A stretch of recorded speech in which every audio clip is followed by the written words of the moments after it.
1121 variety అండి. ఇది కేవలం అంతా ఆవు పుల్ల మజ్జిగతో పండించినటువంటి ఈ వెరైటీ.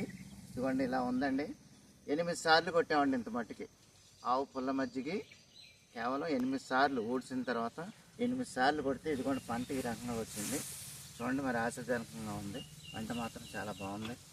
ఇంచుమించు 45-50 బస్తాల దాకా అవుతుందని మా అంచనా అండి.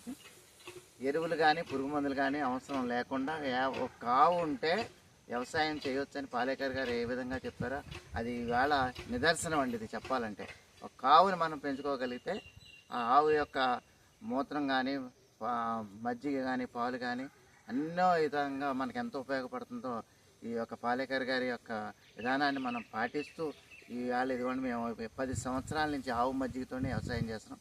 ఇదిగో ఈ వ్యవసాయం ఇలా ఉందండి ఈరోజు. ఇదిగోండి చక్కగా ఉంది, మరి చక్కగా పండింది. మరి చేను కూడా చాలా బాగుందండి.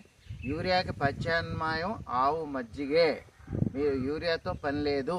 ప్రభుత్వం కూడా యూరియా మీరు తగ్గించండి అని చెప్తున్నారు. ఒక ఆవు ఉంటే సరిపోద్దండి. ప్రభుత్వం కూడా ఒక నాటు ఆవుని సప్లై చేస్తే రైతుకి చాలా మేలు, ఎంతో ఉపయోగపడుతుంది. అసలు యూరియాతో కానీ ఎరువులతో కానీ పురుగు మందులతో కానీ పని లేదు. ఇది చూడండి, ఇదిగో వ్యవసాయం ఎంత చక్కగా ఉందో.